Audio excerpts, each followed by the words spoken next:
The Secrets of Technology is brought to you by the StarQuest Production Network and is made possible by our many generous patrons. If you'd like to support the podcast, please visit sqpn.com/give. I'm Kim Commando, America's Digital Goddess, and you're listening to the Secrets of Technology podcast. Enjoy.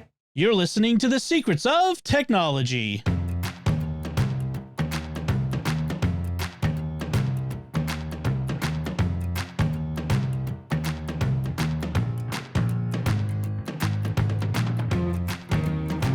Hi, I'm Dom Bettinelli, and you're listening to the Secrets of Technology, where we discuss the technology news that's important to you from a uniquely Catholic point of view. And joining me today on the panel are Pat Scott. Hey, Pat. Greetings. And Father Andrew Kinstetter. Hey, Father Andrew. Oh. Folks, before we get into our show, I want to tell you about another show on the StarQuest Network you are sure to enjoy called The Secrets of Doctor Who. You can find that wherever fine podcasts are found or at sqpn.com/Doctor Who. And if you go there this week, the week that the show releases, you'll get to hear Jimmy Aiken and me and Father Corey Stika discussing the 13th Doctor regeneration into the 14th Doctor. It's a big episode, so you need to check that out. All right, so we do have some listener feedback from previously, and this comes from our Discord community. Tom on Discord says, Dom, I heard you mention on the episode that you were able to only do one location for a mass in focus modes. Last time we talked about focus modes, setting up focus modes, and I was saying I like to have a focus mode for when I go to mass, so that when I get to my parish, it automatically goes into focus mode. It won't ring. It won't give me notifications, no distractions, and I don't have to remember to do it, which is the big thing. And then it turns off when I leave. But I'm like, I can only do one location. Turns out I was wrong.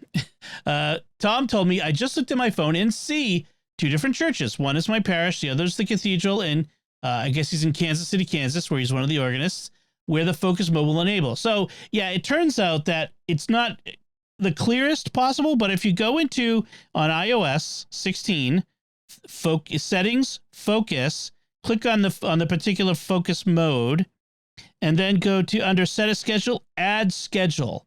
Now, add schedule to me doesn't say or location. No. But that's what it is. So it's add schedule or location or an app when you're in a particular app. So so that's really helpful there. And so thank you, Tom. You solved one of my problems. So now I have my parish, but I also have the two other churches that I sometimes go to mass at for holy days or when we're getting the last chance mass when we've been camping with the scouts. The last chance. Last chance mass. So that's good. Thank you. That's a big help to me. Hopefully a big help to others.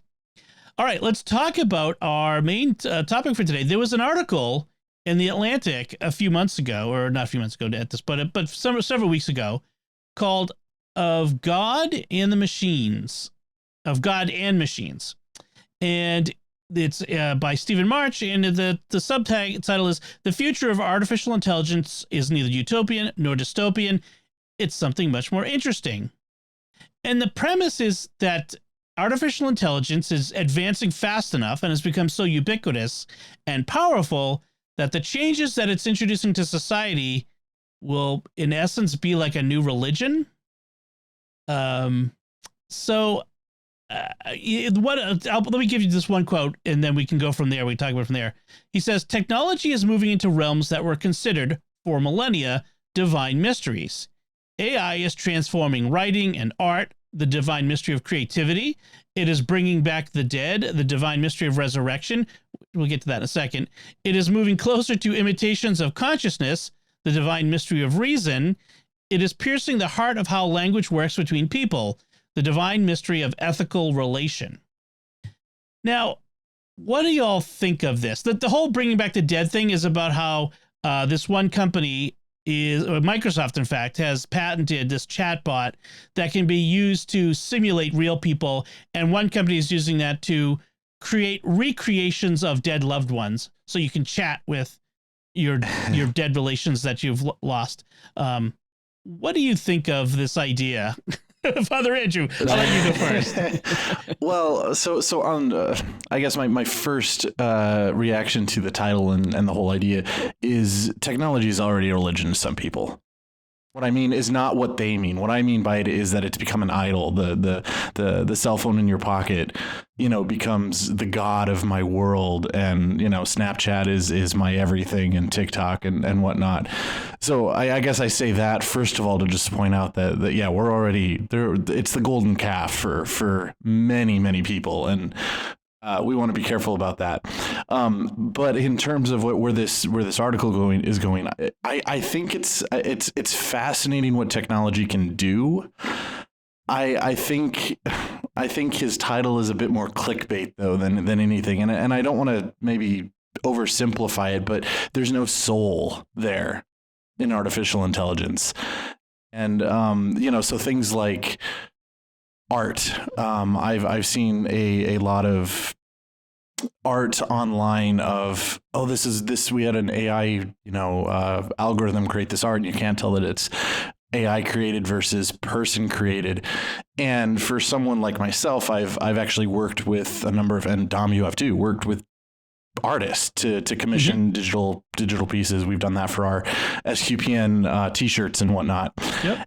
And it was pointed out that having an AI do an art is equivalent, and this is a very loose analogy, so don't take it too far, but like ordering a pizza. Like you just kind of put a bunch of ingredients together, what you want, what you don't want, and then the machine can create a pizza for you.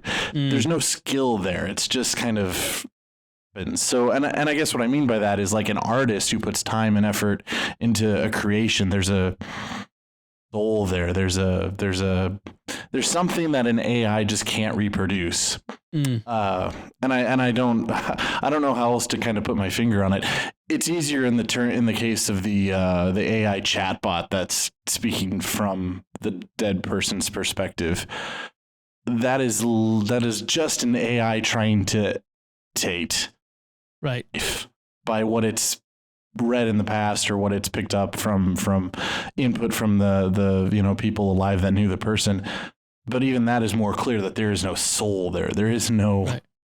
There's no person. Exactly. Yeah. Exactly. I think that's the big difference is religion isn't just about something powerful. The faith, especially Christian faith, is about a relationship with someone. And I don't care how sophisticated your AI is, it's not a someone. It's a something. Pat, what do you think?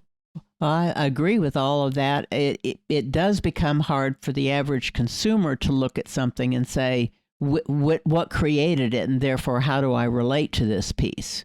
Because you could have, I know the AI is limited by all the things that it's been fed in. So like a list of ingredients for the pizza example, you can have a really creative looking pizza, but it's still mechanically produced because there's only so many ingredients and ways you can combine them.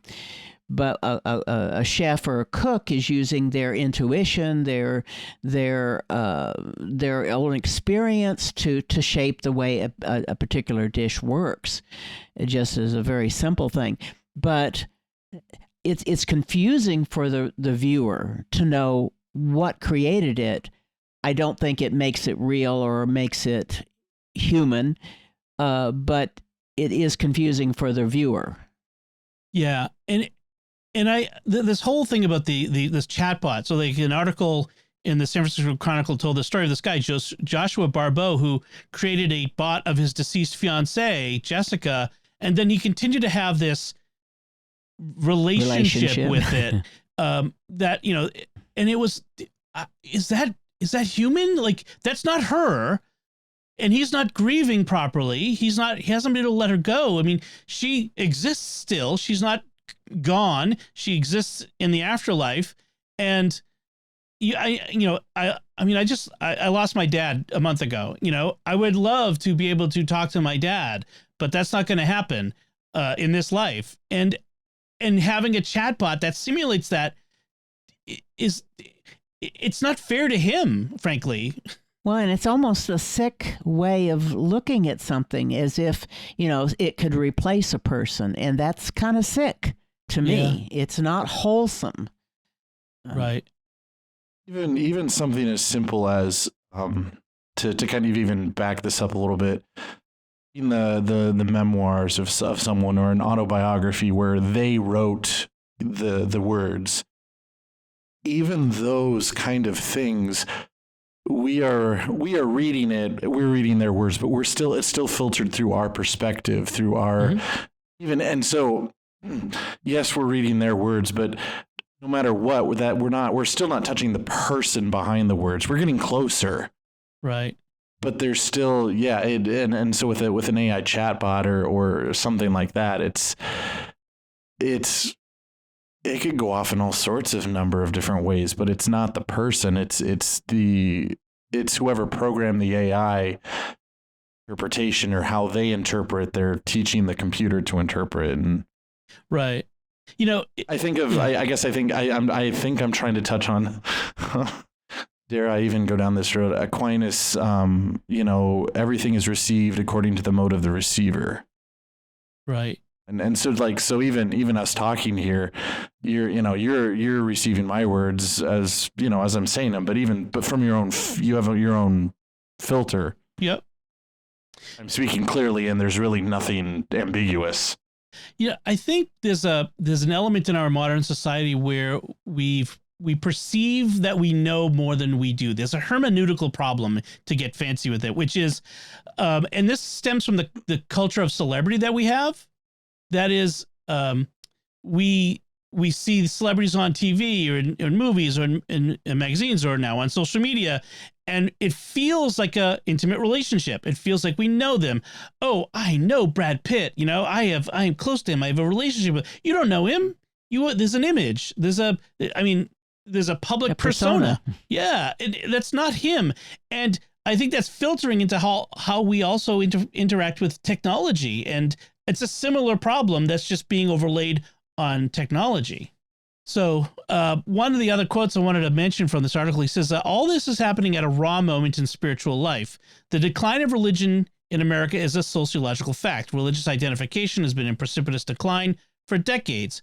Silicon Valley has offered two replacements: the theory of the simulation, which postulates that we're all living inside a giant computational matrix, and of the singularity, in which the imminent arrival of a computational consciousness will reconfigure the essence of our humanity.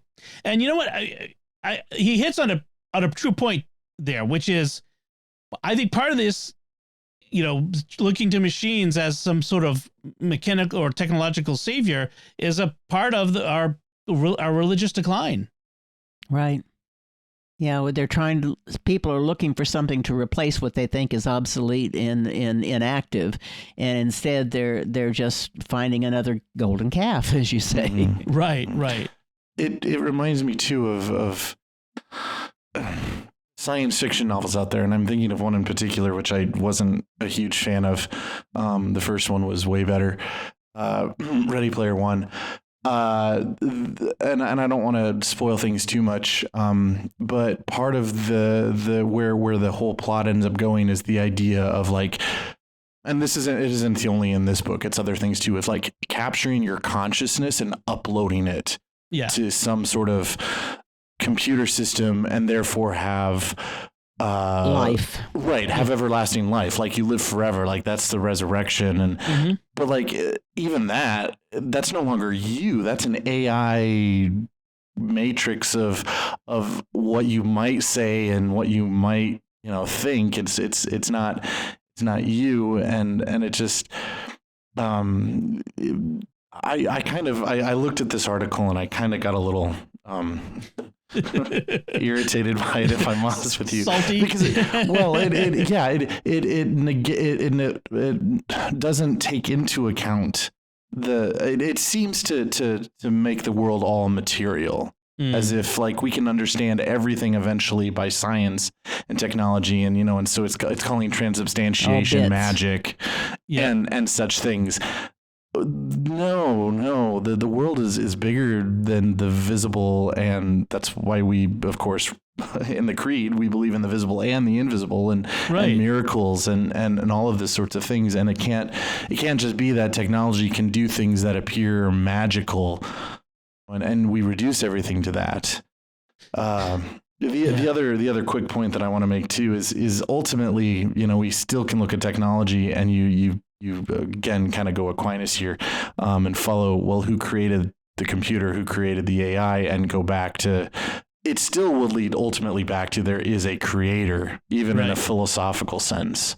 Yes, there's a creator who created the machine, and there's a creator who created the machine's creator, until you go back to the first cause, the uncaused cause, which is God. Yeah. One thing I want to mention, by the way, is in the article they kind of touch on like creativity, and how one whole paragraph was actually like written by an AI text generator, and which was kind of surprising. And he mentions this pseudo-write program, and I remember, and I think this came up in a previous episode. I don't know if I mentioned it in an episode or if I just read about it, but like this these. Amazon has a lot of these people who kind of write almost like shovelware books. They churn out like dozens of Kindle books, and it's all about the volume. And if they can push out enough of these, put an attractive cover on it, they acquire an audience, and if you get enough, it's large volume. I can make a living doing that. And these writers have started to realize that these AI writers can now produce the books for them. So what they can do is they can give it a prompt and let it run, and they don't have to hardly do anything. Now, most of them claim, "Oh, I just let it help me get through writer's block." But the temptation must be there to just let the AI do it. And is that a good book? Is that is it worth reading? I mean, it might be interesting in a pulpy sort of way, but is it art? And I don't think it is. Well, and I like that particular article, because we did talk about this on the show, where the one gal said, it became something that she found she was letting it do more and more, and then she said, no, I can't do that.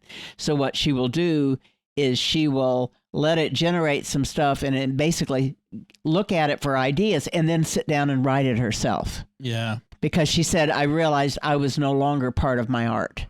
Right. I actually was just going back to the pizza analogy.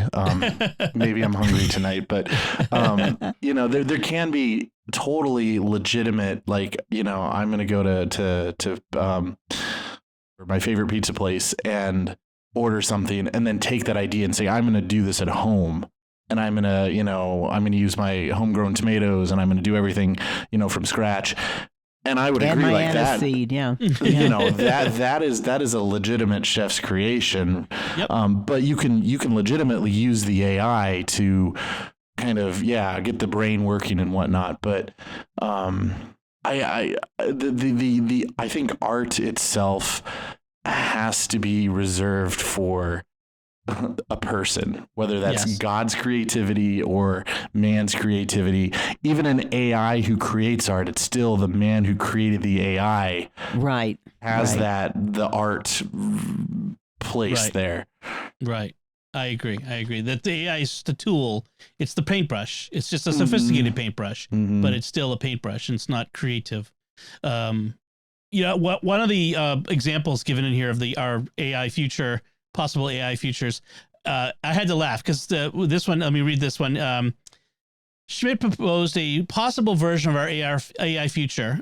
If you imagine a child born today, you give the child a baby toy or a bear, and that bear is AI enabled. And every year the child gets a better toy. Every year the bear gets smarter. And in a decade, the child and the bear, who are best friends, are watching television, and the bear says, I don't really like this television show. The kid says, yeah, I agree with you.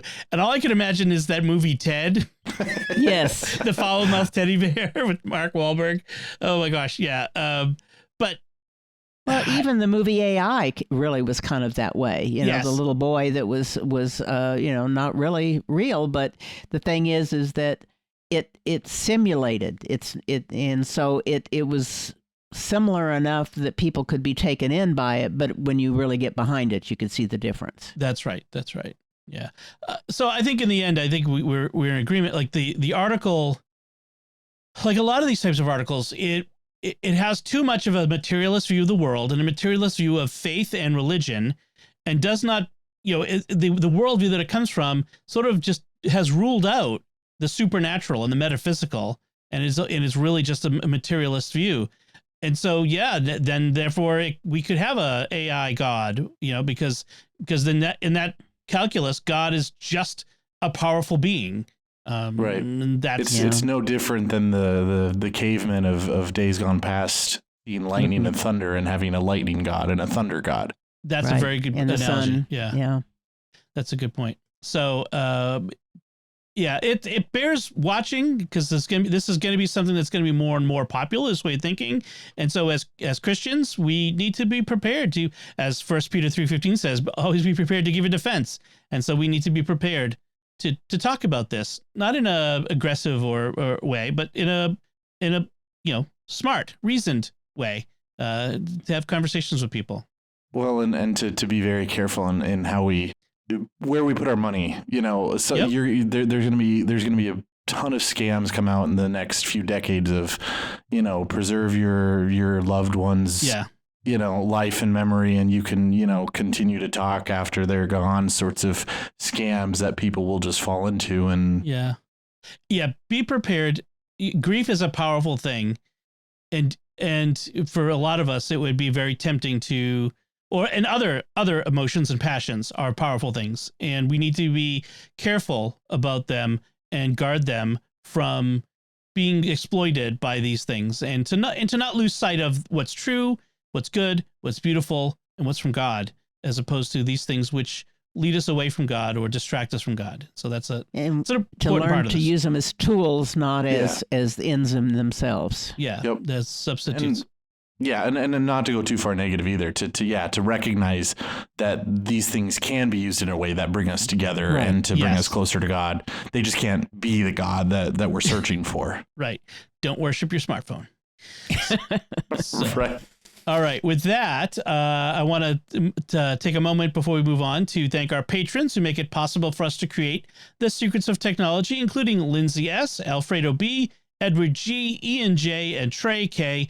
Their generous donations at sqpn.com/give make it possible for us to continue the Secrets of Technology and all the shows at StarQuest. And you can join them by visiting sqpn.com/give. So our next story we want to talk about, this headline, it says, the headline is, "Say hello to crazy thin deep insert ATM skimmers." So Krebs on security. What's his first name? It's a famous name. Krebs is a famous security researcher. In fact, it's Brian Krebs. Sorry, Brian. Famous security researcher who's always got a good website, Krebs on Security, and he's got this article that came out a while ago about how these ATM skimmers have been around for a while, where they put this thing over the ATM in the card slot on ATMs or other devices.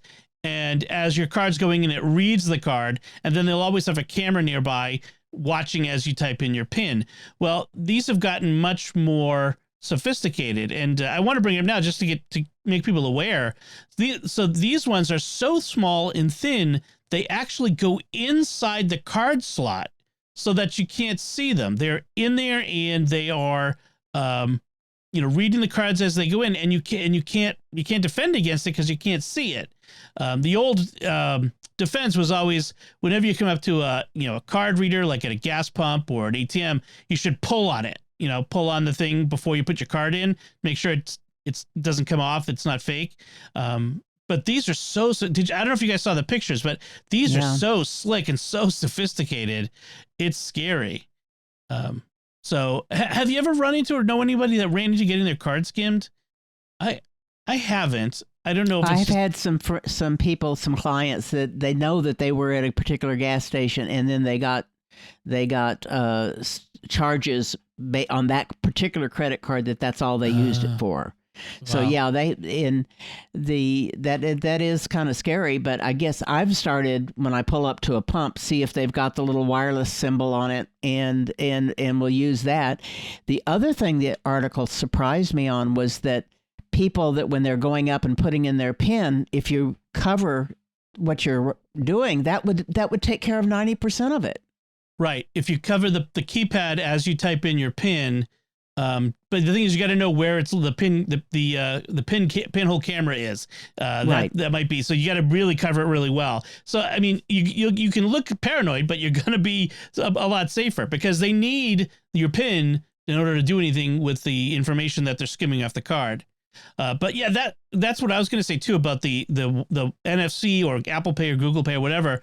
I use that wherever I can, as much as I can. I try not to put my card in anything if I can help it these days. Yeah. Everything seems to be going that way anyway. Just, I mean, any new card that you get has the little chip that you could just tap, or you can, or yeah, definitely like Apple Pay, or you can just use your phone, or if you've got the Apple Card. Yep, right. Or even just the wallet. You know, you don't have to have an Apple Card. Just have your cards in the wallet will do it. Yeah, and your watch, and of course, especially. Yeah. Yeah, and of course the PIN would assume that that's a bank that you're entering your PIN number, because on a gas station you don't have to enter a PIN. No, you don't. So that's ATM. Yeah, and that's linked directly to your bank account debit card. Right. So, although if you put a debit card in it's been a while since I've used a debit card at a gas station because I do the Apple Pay, but I'm pretty sure if you use a debit card at a gas station, you have to enter your PIN. So that might be. Most of them they look and act like a Visa card or whatever, and so you don't have to. Okay. Go through Visa and I think it'll like pop up and say debit, and you just say no, and it'll run it as a credit card. Right. Okay. So, but still debit to your account, yeah. Right. So that doesn't help if someone's got the card numbers. Yeah, that's right. So in general, yeah, the general advice is, do the tug thing, cover the keypad and use NFC, Apple Pay, Google Pay, Samsung Pay, whatever it is, as much as possible. Or if it's got the chip, if you even got a card with a chip on it and you can tap to pay, do any of that before putting the card in. Or if it's got a chip instead of a mag stripe, that seems to be much safer. The chip does. The chip's encrypted. Yeah. The stripe is. The mag stripe is a deadly one. Yeah, it's completely unencrypted. That just blows my mind. There is no encryption. It's all out in the open. That's like riding around with your Social Security number in your back window. I mean, just like take it. Yeah. Oh man. So our next headline is this story out of Japan. This cafe in Japan has robot waiters controlled. Of course, Japan, robot waiters. Japan loves robots. But this is different because they're controlled by disabled workers. And so they're remote controlled by folks who are not on location. They're like working from home, that kind of remote work. Moving the robots around the cafe, taking orders, bringing food. They said like one of the goals was to disabled people are often invisible or hidden away in a homogenous society that prioritizes productivity and fitting in. They aren't actually, in fact, visible. They're still invisible to the people using, at this cafe. What do you think? I mean, it's nice that they get a job, this is a way to provide jobs to people, which is great, but is it solving the problem of invisibility? What do you think of this story? I don't think it solves the invisibility issue, but they did mention in the article that people who had mobility problems or even, could use their eyes to move the robots around. So it looks like they're helping a class of disabled that's a lot more intense than just I'm sitting at home and I'm going to do this remote job. Right. So I like the idea, but no, it doesn't help that unless they're talking back and forth with somebody, actually chatting with the customer, that might make them more, quote, visible, just like an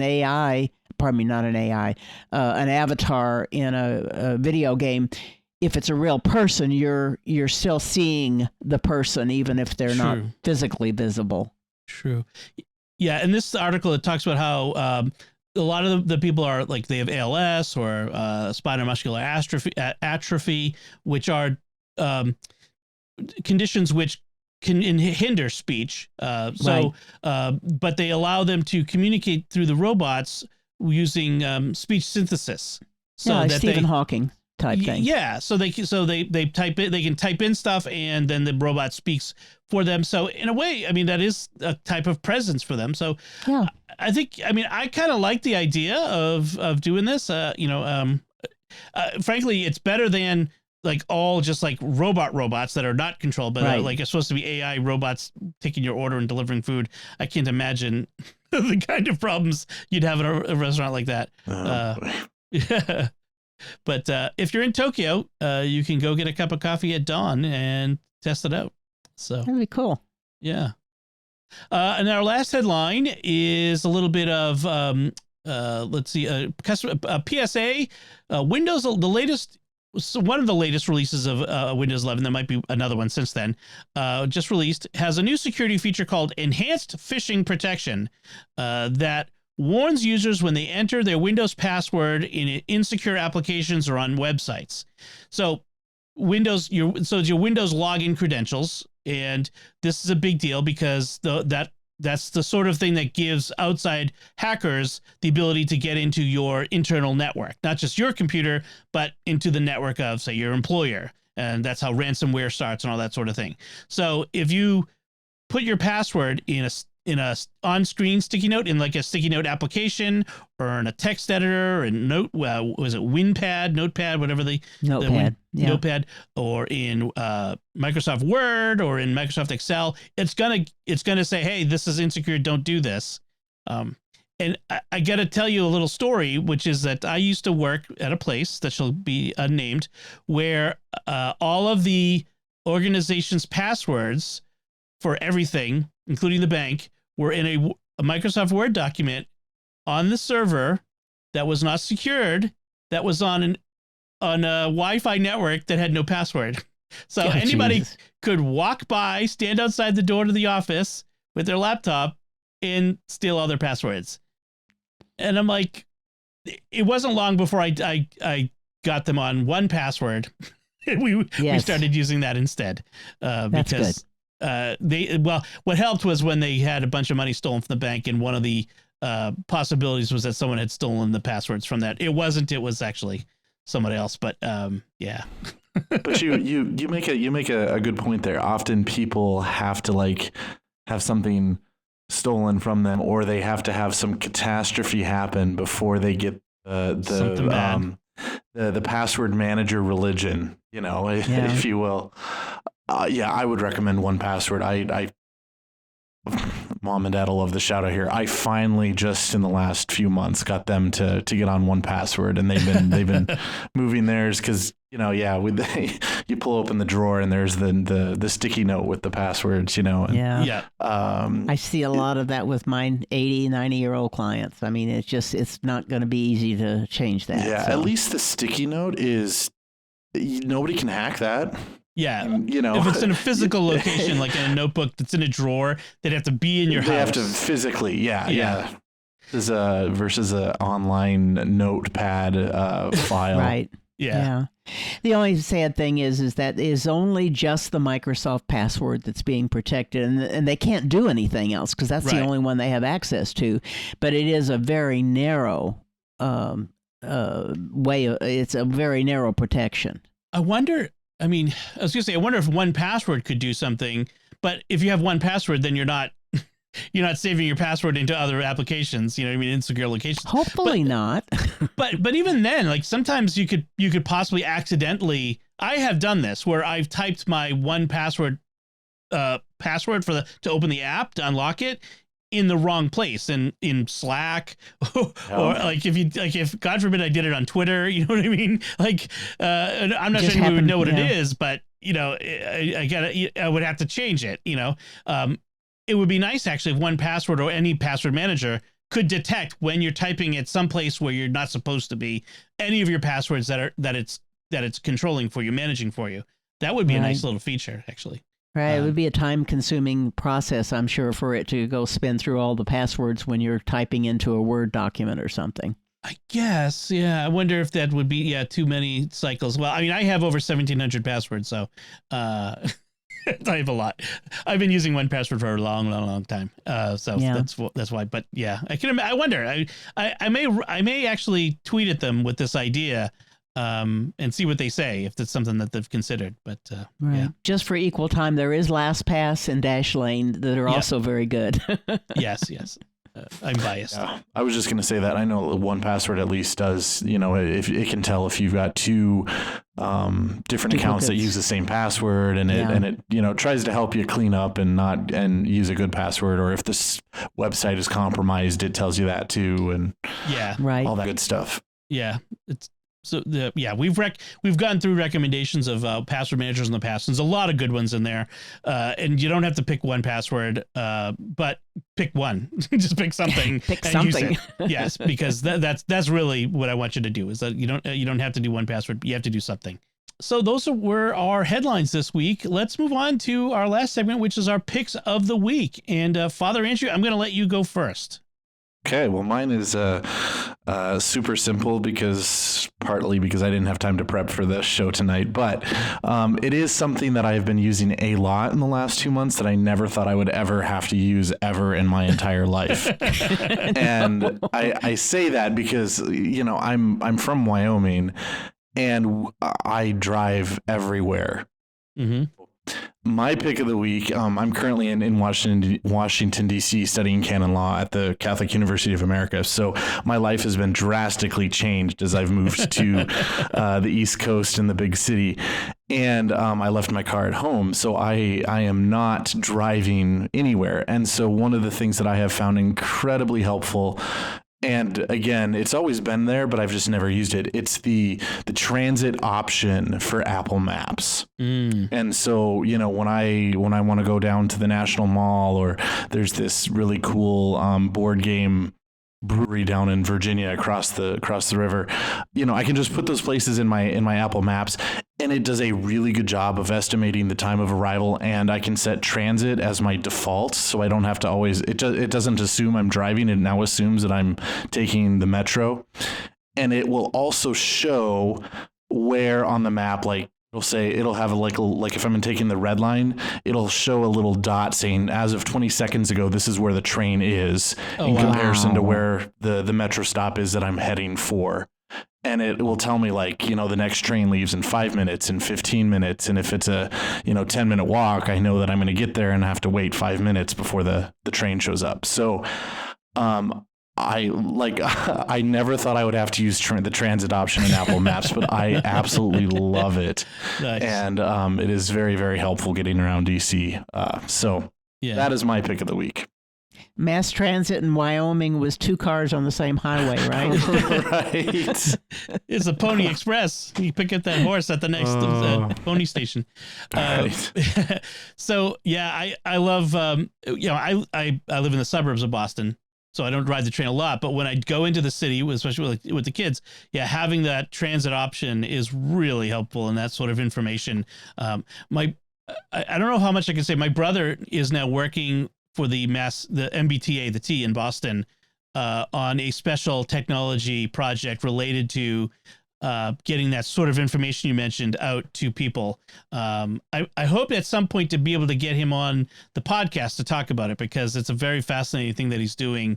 I mentioned it once before on the podcast, and so you reminded me of that. But yeah, the Apple Maps has become so good. It was a joke when they first came out with it. It was, yeah, like 10 years ago, but I use it exclusively now. It has become that good. Yeah, I agree. Awesome. Good pick. Pat, what is your pick this week? Well, I have a lot of people that have older machines that have had backups, external drives plugged into their older machines, and the USB-A, the little square rectangular plug. And a lot of them are getting either newer Macs or the newer Dells or whatever, and they've got the USB-C connectors. And so the choice for many people has been getting a little hub that plugs into the USB-C and then plugging in your older style things into the little hub. And that works fine, but the hard drive is still running at the USB-A speed. Whereas you can get a cable that plugs, still into the hard drive, and it changes the, you have a USB-C connector on the end. And so that data cable is a higher speed bearing cable, and so you get the higher speed of the backups going at that point. or retrieval, whatever you're doing. But at any rate, it's not very expensive. And I found the other day that we had a USB-A cable plugged into a hub that kept disconnecting every once in a while because the printer in it kept competing for the amount of power that hub would use. Whereas this means it just goes straight into the machine and there's no conflict. Right. So the cable that you linked is a cable that's from Amazon, and it's USB-C to USB 3. I think that was the standard on that kind. They also called it super speed was the marketing term for it. But yeah, it's US Micro B3, I think. It's not a USB A or whatever. It's a micro. Yeah. It's a different connector. It's got two little segments on it. And a lot of hard drives, external hard drives, use that, and so it's higher speed. And that's one of the things is how confusing a lot of these USB-C cables are, because some don't provide power. This one apparently that we'll put in the show notes also provides power, so it will power for the hard drive. The hard drive, right? So that's good, and it's $8, so that's a pretty good deal. Yeah, awesome, good idea. So my pick this week is another little app that I want to talk about, a Mac app called Text Sniper, and it does something very simple and very useful, which is it can extract text from any visual document, anything on screen. So if you have a YouTube video, a PDF, an image file, a screencast, a web page where the text isn't selectable, all that stuff, if it shows up on screen, Text Sniper can read it, and it's very simple. It lives in your menu bar. You click on the icon. You click on Capture Text, and then you click and drag over the text that you want it to capture, and then it puts it on the clipboard. Very easy to use. It's pretty good. If there's contrast problems between the text and what's behind it, if the color is similar, that sort of thing, you'll have to clean up the text a little bit, but it's a lot easier than typing all that text over again for long stretches of text. And I've run into PDF documents that are locked and you're not allowed to copy out of them. Well, this makes it so much easier. It also will read QR codes and barcodes. It's a little extra function with it. And it's got a couple other features in it too, like importing from your iPhone, your iPad, that sort of thing. But it's in the Mac App Store for, $12. However, as always, if you have SetApp, it's free. so if you have it's included. If you have a SetApp subscription, it's included in the subscription price, which, as I've been saying over and over again, there's a lot of good stuff in SetApp that makes it worthwhile for a lot of things. So that is my pick this week. So with that, I think it is time for us to wrap things up. We would love to hear from you, our listeners, get some feedback from you on what you think of anything we talked about, including that Atlantic article about the AI. You can let us know by commenting on the show at sqpn.com/technology or our Facebook page, facebook.com/StarQuestMedia. You can send an email to technology@sqpn.com. or visit our Discord community at sqpn.com/discord. You'll find links from our discussion and picks of the week in our show notes at sqpn.com. Please write a review of the show in Apple Podcasts or wherever you can write reviews in a podcast directory, and share the podcast with your friends. That is the way we grow this community. The only way we grow is really by you sharing it with others. We'd like to thank James for his research assistance in this episode, and until next time, Father Andrew Kinstetter, thank you for joining me and sharing the secrets of technology. Yeah, absolutely. Pat Scott, thank you as well. Thank you for having me. And once again, I'm Dom Bettinelli. Thank you for listening to the Secrets of Technology on StarQuest.